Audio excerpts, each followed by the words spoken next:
What if the person you are today is not your final form? What if comfort is a cage? Before David Goggins became the toughest man alive, he was a shadow of who the world now sees. The David Goggins we know was forged in the fires of unimaginable pain. His childhood was a relentless nightmare of abuse and prejudice. He weighed nearly 300 pounds, spraying for cockroaches in dirty restaurants. He looked in the mirror and hated the person staring back. The story of David Goggins is about what he chose to become. What does it take to become truly unstoppable? The journey from a broken youth to an unbreakable warrior is the central theme of Goggins' raw and unfiltered memoir. It is not just a book, it is a blueprint for mental warfare, a guide to dismantling the self-imposed prisons we all live in. Goggins argues that society has made us soft, teaching us to avoid pain and seek the path of least resistance.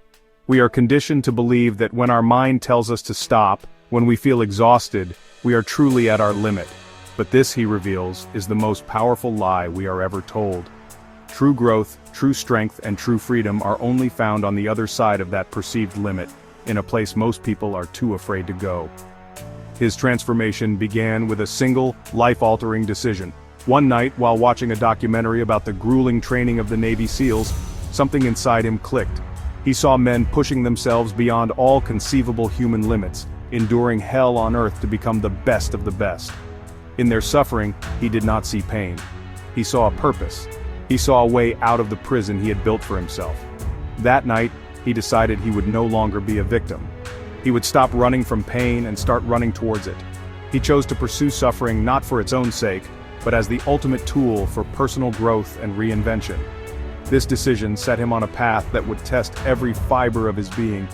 To even qualify for SEAL training, he had to lose an astonishing 106 pounds in less than 3 months. A feat most would deem impossible. This was his first taste of what it meant to defy his own mind's limitations. It was a brutal, agonizing process, but with every pound shed and every painful workout completed, he was not just changing his body, he was forging a new mind.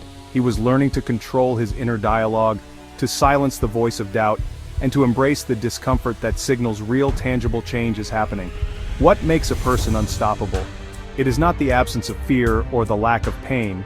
According to David Goggins, it is the deliberate and consistent act of facing those things head-on. It is about building mental calluses, just as a weightlifter builds calluses on their hands. By repeatedly and intentionally putting himself through hell, enduring 3 hell weeks, running ultra-marathons on broken bones and setting a world record for pull-ups, he trained his mind to become his greatest weapon. His story demonstrates that the human spirit has a capacity for resilience that we rarely, if ever, tap into. It is a story about unlocking that potential. David Goggins' story begins in a living hell disguised as a family home. His earliest memories are not of love and safety but of terror and violence orchestrated by his father, Toughness Goggins. Behind closed doors, he was a monstrous tyrant, ruling his family with an iron fist, using brutal physical and emotional abuse. Young David was a frequent victim, forced to work long hours only to be met with savage beatings. This constant fear rewired David's young brain, teaching him that the world was a dangerous place. The home was not a sanctuary, it was a cage where his spirit was slowly being crushed. David and his mother were essentially prisoners, isolated from the outside world. Eventually his mother escaped, but the scars were already etched deep into his soul. Escaping his father's tyranny wasn't a new beginning. He and his mother relocated to a small rural town where they were one of the only black families. Here, he was introduced to the insidious poison of racism. He was threatened, targeted, and made to feel like an outsider. This new environment of hostility had a catastrophic effect on his education. Already struggling, David found it impossible to focus in school. He developed a severe learning disability, struggling to read and write. He became an expert at cheating just to get by. This was not born of laziness, but of pure survival. It deepened his feelings of inadequacy and self-loathing. He believed he was fundamentally stupid and worthless, telling him that he was destined to fail. This self-perception was becoming a self-fulfilling prophecy. The combined weight had created a perfect storm of hopelessness, lost in a world that seemed determined to keep him down. As David Goggins grew into adulthood, the weight of his past took a toll. He found comfort in food, but it was temporary. His weight ballooned, and he didn't recognize himself. He was nearly 300 pounds. His dream of joining the Air Force pararescue was shattered. He found himself in a dead-end job, working for an extermination company, spraying poison to kill vermin. He hated his life but felt powerless to change it. This was the absolute bottom for David Goggins, living a life devoid of hope.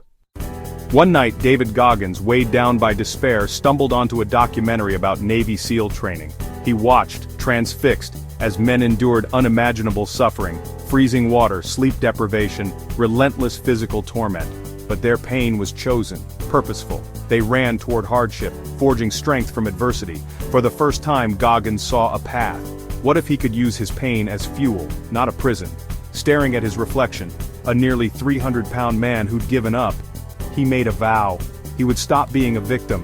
He would become a Navy SEAL. The goal was audacious, almost laughable, but it sparked hope. This wasn't about glory, it was a declaration of war against his old self. He craved the suffering, knowing only through it could he kill the weakness inside. That night, the victim died. The warrior began to stir. Becoming a SEAL seemed impossible. Goggins was nearly 300 pounds, far above the weight limit. The recruiter laughed, but Goggins left with a mission: lose 106 pounds in under 3 months. He launched into a brutal cycle: 30 a.m. workouts, starvation diets, constant hunger and pain. Every day was agony, but he learned to push past comfort, callousing his mind. Each pound lost was a blow to his old self, a step toward the man he wanted to be. In just under 3 months, he did the impossible: 106 pounds gone. He returned to the recruiter, transformed, but knew the real war was just beginning. This suffering was his choice, his first taste of true control. He'd shattered the illusion of limits, proving pain could be a tool, not a curse. Goggins was no longer a victim, he was the master of his own suffering. Earning a spot at Buddhist was just the beginning. Hell Week awaited. 5.5 days, 4 hours of sleep, endless cold, sand, and pain. The goal: break you, make quitting seem like salvation. Goggins, surrounded by elite athletes, felt like an imposter, his insecurities exposed. Instructors singled him out, amplifying his doubts. The suffering was relentless: heavy logs, freezing surf, hypothermia. But the real battle was mental. Could he face pain instead of running? There was nowhere to hide. He had to stand and endure. Hell Week wasn't just about becoming a SEAL, it was about proving he could survive anything. For Goggins, this was the crucible, where the broken boy faced the storm. Hell Week broke Goggins' body. Stress fractures, double pneumonia, forced withdrawal. Most would quit, but he refused. He returned, enduring Hell Week a second time, then a third time. Each failure weighed heavily. Instructors mocked him. Classmates graduated without him. The true enemy wasn't pain or the instructors. It was his own mind, the voice urging him to quit. Goggins learned to control his inner dialogue, reminding himself of the man he never wanted to be again. He reframed pain as fuel, turning taunts into motivation. The instructors could break his body, but not his will, unless he let them. He discovered true strength was mental endurance, not physical. The battlefield shifted from the beach to his mind. Through relentless suffering, he learned to fight back, inside his own head. Goggins was no longer just surviving, he was transforming. On his third Hell Week, Goggins was different. Pain became his weapon, not his enemy. He sought out the hardest tasks, first in the surf, last out, finding peace in discomfort. The more instructors tried to break him, the stronger he became. He smiled through suffering, unnerving everyone. He thrived where others faltered. His endurance inspired and demoralized, proving limits were mental, not physical. By the end, he led his boat crew to graduation. He hadn't just survived, he'd conquered, forged by fire. His past no longer defined him, his failures became fuel. Goggins learned the core of his philosophy. Suffering builds an unbreakable mind. Pain, once his poison, was now his antidote. After SEAL training, David Goggins realized most people live with a self-imposed limiter. He calls this the 40% rule, a survival mechanism hardwired to protect us from pain. When we feel exhausted, we're often only at 40% of our capability. The urge to stop is a deceptive lie, born from our desire for comfort, preventing us from discovering our true strength. This applies to all aspects of life, not just extreme challenges. Overcoming this requires consciously ignoring those signals and pushing through resistance to unlock your potential. Goggins describes pushing past limits as callousing the mind. Like physical calluses protect your hands, your mind can develop armor through hardship. A calloused mind handles stress and pain without breaking. Mental resilience is built by enduring difficult situations. It's a training regimen for your spirit. Goggins did things he hated daily. Each challenge adds a layer to your mental calluses, rewiring your brain to push harder when faced with resistance. This means taking the cold shower, waking up early, and embracing your daily friction. Choose the harder path to build mental armor. Once you begin to understand the 40% rule and start the process of callousing your mind, you unlock the ability to redefine what's possible for yourself.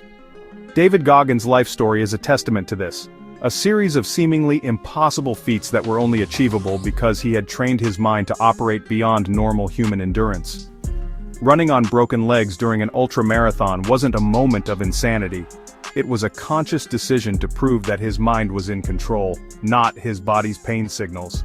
It was a practical application of his philosophy, showing that the human spirit can override even the most severe physical distress when the will is strong enough. This level of mental toughness creates a powerful feedback loop. Each time Goggins pushed through an unimaginable barrier, his belief in his own capabilities expanded. The memory of that victory then became a weapon he could use in his next battle. When he was struggling during his next challenge, he could look back and say, "I've been through worse than this, and I survived. I can handle this." This is how you systematically dismantle the governor on your mind. You replace its lies about your limits with undeniable proof of your own resilience. You build a new identity for yourself, one that's not based on your weaknesses or past failures, but on your documented history of overcoming adversity. This mental fortitude is what separates those who achieve extraordinary things from everyone else. It's not about talent, genetics, or luck. It's about the willingness to suffer for a purpose, and the discipline to keep going when every fiber of your being is telling you to stop. Goggins repeatedly put himself in situations where failure seemed inevitable, simply to train his mind to find a way forward. He understood that true growth doesn't happen in a state of comfort or equilibrium. It only happens when you're pushed to your absolute edge, to that dark place where you're forced to confront your deepest fears and weaknesses. It's in that struggle that you discover your true strength. Ultimately, the message of the 40% rule and callousing the mind is one of empowerment. It tells us that we are all capable of so much more than we think we are. The limits we perceive are not real. They're self-imposed constructs that can be broken. By learning to control our internal dialogue, embrace discomfort, and consistently push past our perceived limits, we can unlock the other 60% of our potential that lies dormant. It's a grueling, painful process, but on the other side of that pain is a version of ourselves that is stronger, more resilient, and truly unbreakable. It's a version of ourselves that is no longer a slave to comfort, but the master of its own will. David Goggins knew the most formidable enemy lived within. He developed the accountability mirror, a raw, unfiltered confrontation with his own weaknesses. Each day, he'd stand before the mirror and hold himself accountable.